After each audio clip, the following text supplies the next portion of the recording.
Message ছিল সেটা restrict নাম দেওয়া হচ্ছে এবং তার সাথে সাথে কিছু পরিবর্তন এসছে যেটা ইগনোর মেসেজে ছিল না। এবং নাম পরিবর্তনের সাথে সাথে অনেকগুলো নতুন সুবিধাও কিন্তু অ্যাড করা হচ্ছে যেটা ইগনোর মেসেজে ছিল না, সেটা রেস্ট্রিক্টের মধ্যে দেওয়া হচ্ছে যাতে আপনার সুবিধা হয় অনেকটা বেশি। তো টোটালটা নিয়েই আজকের ভিডিও, অবশ্যই আপনার খুবই কাজে লাগবে এবং ইউজফুল হবে ভিডিওটা। তো চলুন শুরু করি এবং দেখে নিই। সবার প্রথমে আপনি যেটা করবেন, আপনার ফোন থেকে প্লে স্টোর ওপেন করে নেবেন। ওপেন করার পর এখানে যে সার্চ বার রয়েছে এই সার্চ বারটা ওপেন করবেন, করে এখানে মেসেঞ্জারটা টাইপ করে দেবেন। যদি এখানে আপডেট এসে থাকে আপনি 100% আপডেট করে নেবেন, আপডেট না করলে কিন্তু নতুন ফিচার্সটা আসবে না। তো আপডেট করা হয়ে গেল, আমার এই ফোনটাতে আমি অলরেডি আপডেট করে রেখেছি। তো এটা ওপেন করি। তো মেসেঞ্জারটা আমি ওপেন করলাম।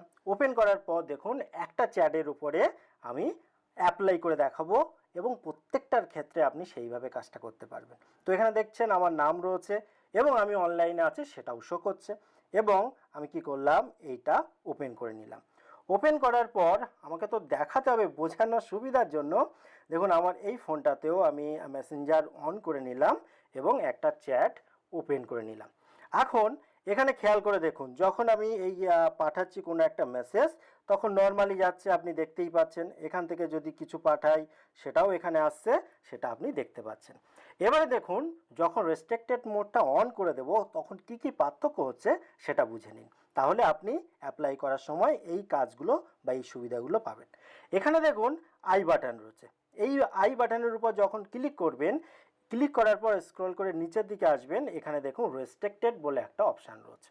এবং এই রেস্ট্রিক্টেডের উপরে যখন প্রথমবার ক্লিক করবেন তখন দেখবেন অনেকগুলো পড়ার জন্য আপনার কি কি রুলস অ্যান্ড রেগুলেশন আছে সেটা আপনি জানতে পারবেন। আমি যেহেতু আগে করে নিয়েছি ওটা হয়তো আমার দেখাবে না। তো আমি যখনই এই সেকেন্ডবার রেস্ট্রিক্টেড করছি এখানে দেখুন অটোমেটিক রেস্ট্রিক্ট হয়ে গেল এবং এখানে দেখলেন একটা কিছু একটা হলো সেটা আপনি অনুভব করলেন। এবং এখান থেকে যখন আমি বেরিয়ে আসব এখান থেকে দেখুন এই জায়গাটায় কিন্তু আর আমার নাম নেই, অর্থাৎ এই যে রাজু দাস বা এখানে যে নামগুলো রয়েছে এইখানে আমার নাম নেই। এবং আমি যতই কোনো মেসেজ পাঠানোর চেষ্টা করি না কেন এখানে দেখুন কোনো প্রভাব কিন্তু আর পড়ছে না। তাহলে এটা আপনি বলতে পারেন এটা কি ব্লক হলো? না, ব্লক হয়নি, কারণ আমি অন্য একটা চ্যাট ওপেন করে দেখাচ্ছি। এখানে নিচের দিকে দেখুন রেস্ট্রিক্টেড এবং ব্লক দুটো আলাদা অপশান রয়েছে। এবং ব্লক করলে যে সমস্যাটা হয় সেটা হলো কোনো মেসেজ আর আপনি দেখতেই পারেন না কখনো। কিন্তু রেস্ট্রিকশানে অনেক সুবিধা রয়েছে। প্রথম সুবিধা কি?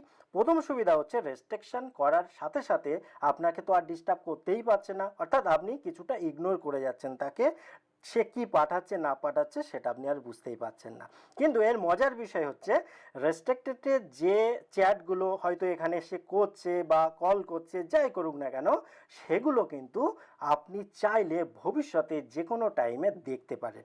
এবং এখান থেকে আনরেস্ট্রিক্টেড করাটাও খুব ইজি, কারণ আপনার মন যদি পরিবর্তন হয় সেক্ষেত্রে সেই ফেসিলিটি আপনি খুব ইজিভাবে পাবেন। তো কেমনভাবে চলুন সেটাই দেখি। তো এখান থেকে আমি ব্যাগে চলে আসলাম। ব্যাগে চলে এসে এখানে এই যে মেসেজগুলো সে করলো, যাকে আপনি রেস্ট্রিক্টেড করেছেন, আপনি যদি চান যে দেখতে, তো সেক্ষেত্রে আপনি কি করবেন, আপনার যে আইকন রয়েছে এখানে ক্লিক করবেন। ক্লিক করে নিচের দিকে স্ক্রল করে আসবেন, এসে এখানে দেখুন প্রাইভেসি রয়েছে, প্রাইভেসির উপর ক্লিক করবেন। এখানে দেখুন রেস্ট্রিক্টেড অ্যাকাউন্ট রয়েছে, এর উপরটাই ক্লিক করবেন। এবং আপনি দেখেছিলেন যে আমাকেই আমি রেস্ট্রিক্ট করেছিলাম, তো আমার এই সৌমেন মণ্ডল, এর উপরে যেই ক্লিক করলাম এই মেসেজগুলো করা হয়েছিল এখানে দেখে নিন সেটা কিন্তু চলে এসছে। এবারে দেখুন আপনি কি করতে পারেন, আপনি যে কোনো টাইমে আনরেস্ট্রিক্টেড করতে পারেন খুব ইজিভাবে, কিন্তু আগে ব্লক করলে বা ইগনোর করলে এই সুবিধা কিন্তু ছিল না। তো এখান থেকে জাস্ট ক্লিক করে দিলেই আপনি কিন্তু নর্মাল হয়ে যাবে এবং এরপর থেকে যখনই আপনি কোনো কিছু লিখবেন তখন দেখুন নর্মাল যেমন চ্যাট হতো তেমনই কিন্তু আপনি চ্যাট করতে পারবেন। ভিডিওটা কেমন লাগলো?